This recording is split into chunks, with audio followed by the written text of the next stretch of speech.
नमस्कार, आप देख रहे हैं EMS टीवी और मैं हूं आपके साथ कंचन। आइए नजर डालते हैं बालाघाट की कुछ खास खबरों पर और सबसे पहले बात करते हैं आज की न्यूज हेडलाइंस की। पुलिस की मानवीय पहल, नक्सली कमांडर की मां को मिली आंखों की रोशनी। MSc बॉटनी छात्रों का प्रदर्शन, परिणाम में गड़बड़ी पर धरना और नारेबाजी।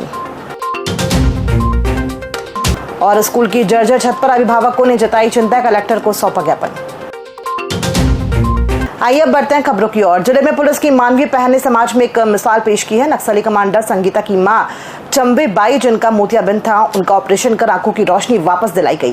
पुलिस ने हाल ही में सोनगुड्डा में आयोजित स्वास्थ्य शिविर में मोतियाबिंद के मरीजों की पहचान की और चंबे बाई समेत 6 बैगा आदिवासियों को देवजी नेत्रालय जबलपुर भेजा। सफल ऑपरेशन के बाद सभी मरीज स्वस्थ होकर घर लौटे। मंगलवार को पुलिस लाइन संवाद केंद्र में SP आदित्य मिश्रा ने चंबे बाई और अन्य ग्रामीणों से मुलाकात कर उनकी कुशलता जानी और बेहतर स्वास्थ्य की शुभकामनाएं दी। चंबे बाई ने अपनी बेटी संगीता से आत्मसमर्पण कर समाज में लौटने की अपील भी की है। तो संगीता बोलते हैं भाई, कैसा नाम है तो ऐसा तो क्या बोलोगे। वो तो मेरा लड़की मेरा पास आ जाता तो ठीक है, चला ऐसा मेरा दिल है, पर वो आती नहीं तो मैं क्या करूँगा साहब।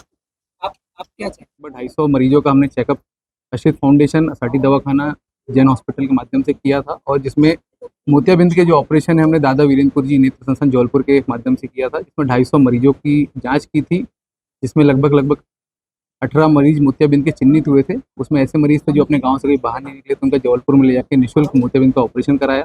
दूसरा कैंप हम लोग के द्वारा सोनगुड्डा में किया गया था, जिसमें लगभग 60 लोगों की आंखों की जाँच कराई गई, जिसमें से 11 मरीज चिन्हित हुए थे और 6 मरीजों का तत्काल हमने गोंदिया ले जाके ऑपरेशन कराया। वर्तमान में जो पिछला कैंप सोनगुड्डा चौकी में लगा था, वहाँ पर भी काफ़ी बड़ी मात्रा में लोग आए थे और उसी में जो हमारे यहाँ की एक नक्सली हैं संगीता, उनकी माताजी भी शामिल थी और उनके साथ राशीमेटा गांव के, सोनगुड्डा प्रॉपर गांव के, लात्री गांव के कई जगहों के लोग वहाँ पर उपस्थित हुए थे, जिसमें पहला बैच जो है 6 लोगों का, उनका भी ऑपरेशन हुआ है। वो सक्सेसफुली आज ऑपरेशन करने के बाद 2 दिन के बाद वापस आए हैं। इसमें सबसे महत्वपूर्ण बात है कि सारी फैसिलिटीज़ जो रहती हैं वो जो हमारी ऑर्गेनाइजेशन है जो ये करा रही है उनकी तरफ से मुहैया कराई जाती हैं, चाहे वो ट्रांसपोर्टेशन हो, वहाँ पर रहने की खाने पीने की सुविधा हो, ऑपरेटिव फैसिलिटीज़ हो और किसी भी व्यक्ति का कोई 1 रुपये भी खर्च नहीं होता। जटाशंकर त्रिवेदी स्नातकोत्तर महाविद्यालय बालाघाट में MSc बॉटनी चौथे सेमेस्टर के परीक्षा परिणाम घोषित होते ही छात्रों में आक्रोश फैल गया। परिणाम में 150 में से 100 छात्रों को एटीकेटी आने पर उन्होंने मंगलवार को कॉलेज गेट पर धरना प्रदर्शन किया और जमकर नारेबाजी की। छात्रों ने प्रबंधन पर गंभीर लापरवाही का आरोप लगाते हुए परिणाम में सुधार की मांग की है। छात्रों ने बताया कि CC विषय के अंक सही ढंग से दर्ज नहीं किए गए हैं, जबकि अन्य विषयों में उन्हें अच्छे अंक मिले थे। उन्होंने समय पर परीक्षा दी थी और प्रोफेसर को ईमेल भी भेजा था। छात्रों ने चेतावनी दी है कि यदि शीघ्र सुधार नहीं हुआ तो वे उग्र आंदोलन करेंगे।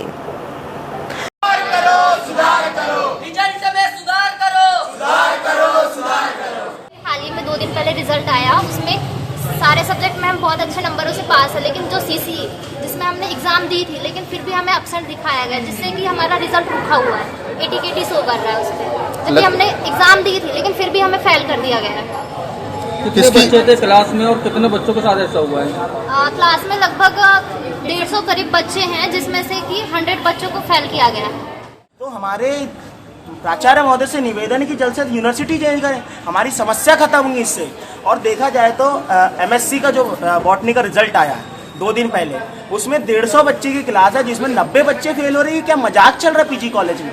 मजाक के अलावा कुछ नहीं चल रहा है। भ्रष्टाचार, यहाँ पे जनभागीदारी अध्यक्ष है, जनभागीदारी अध्यक्ष का किसी भी प्रकार से ध्यान नहीं है।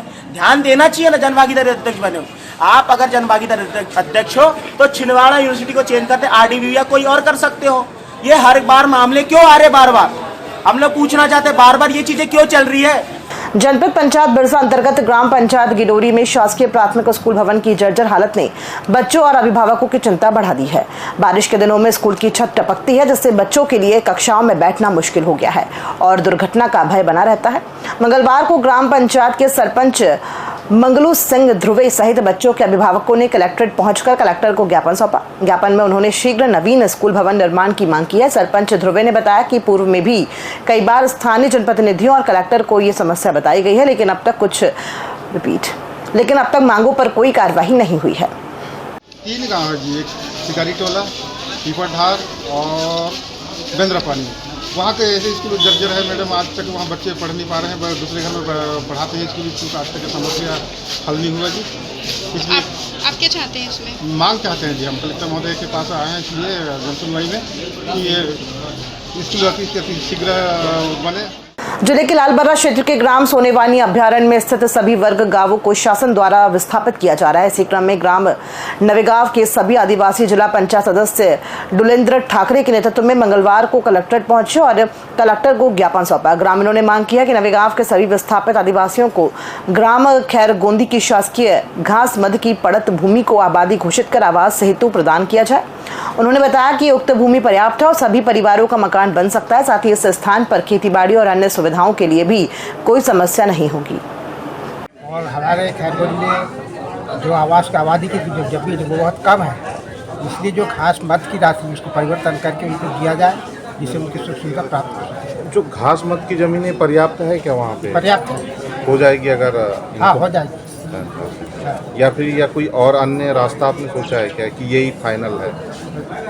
घास मत की भूमि परिवर्तित करना चाहते हैं या कुछ और भूमि? या कुछ और? कुछ नहीं, बस वही घास मद की। नवेगांव के करीब 40 परिवार हैं। सोनेवानी का जो परिवार है वो तो आष्टा इंदौरी जाके बसने के लिए है, वहाँ भूमि उपलब्ध है। और चिखलाबड्डी के भी लोग काफ़ी टेकारी में बसना चाह रहे हैं जहाँ पर भूमि उपलब्ध है। लेकिन जो नवेगांव है जहाँ 40 परिवार है, इन लोगों की खेतीबाड़ी खैरगोंदी से लगी हुई है और इनका आपस का संबंध जो है वो एक दूसरे के बीच है बना हुआ।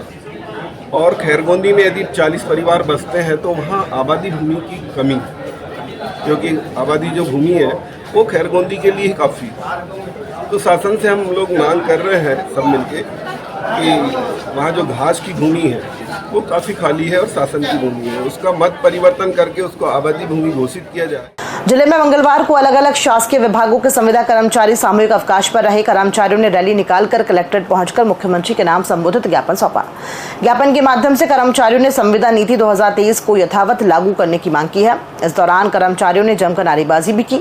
भारतीय मजदूर संघ से जुड़े संविदा संयुक्त संघर्ष मोर्चा के संयोजक विनोद कुमार वट्टी ने बताया कि पूर्व मुख्यमंत्री ने कर्मचारियों के हित में संविदा नीति 2023 लागू की थी, लेकिन विभाग प्रमुखों ने इसे अपने अनुसार लागू किया है, जिससे संविदा कर्मचारियों के अधिकारों का हनन हो रहा है। ये जो नीति है हमारी 2023 की संविदा नीति थी, उसको शासन प्रशासन से लागू होने के बाद भी माननीय तत्कालीन मुख्यमंत्री महोदय जी द्वारा जो नीति लागू की गई थी, विभागों के प्रमुखों द्वारा उस जो पूरी नीति है उसे अलग अलग विभाग ने अपने अपने हिसाब से काट छाट करके लागू की है। कहीं ना कहीं जो नीति एक अच्छी तरह से पूरे विभागों को लागू होनी चाहिए थी, उसे विभाग प्रमुखों ने काट छाट करके संविदा कर्मचारियों के केवल और केवल शोषण के जो उसमें से बिंदु थे उसको हाईलाइट करते हुए उसको लागू किया गया। संविदा के विभाग हैं, उन सभी में कार्यरत समस्त अधिकारी कर्मचारी आज बालाघाट जिले में आज यहाँ एकत्रित हुए हैं और संविदा संयुक्त संघर्ष मंच के माध्यम से माननीय मुख्यमंत्री जी के नाम कलेक्टर जी को ज्ञापन। भटेरा रेलवे ओवरब्रिज निर्माण के लिए प्रशासन ने कुल 212 भूस्वामियों की जमीन अधिग्रहण हेतु चिन्हित की है। इनमें से 122 भूस्वामियों ने आपत्ति दर्ज कराई है और शासकीय दर के बजाय कमर्शियल दर से मुआवजा देने की मांग की है। आपत्तियों का निपटान करने के लिए बालाघाट एसडीएम ने 8 सदस्यीय जांच दल का गठन किया है। दल आपत्तिकर्ताओं ने मिलकर मौके पर जाकर तथ्यों की जांच कर रहा है। मंगलवार को भी दल ने भटेरा क्षेत्र का दौरा कर कई मामलों की पड़ताल की। भटेरा रेलवे क्रॉसिंग पर ओवरब्रिज निर्माण कार्य शुरू हो चुका है, लेकिन बस स्टैंड से लेकर रेलवे क्रॉसिंग तक भूमि अधिग्रहण प्रक्रिया अधूरी होने के कारण काम अटका हुआ है। लामता तहसील के मौरिया पंचायत के कुम्हारी और पांडेवाड़ा गांवों में लगभग 3 महीने से जल निगम द्वारा नल जल की सप्लाई बंद है। ग्रामीणों ने बताया कि वे नियमित रूप से प्रति माह पानी का बिल जमा कर रहे हैं और फिर भी उन्हें नल से पानी नहीं मिल रहा है।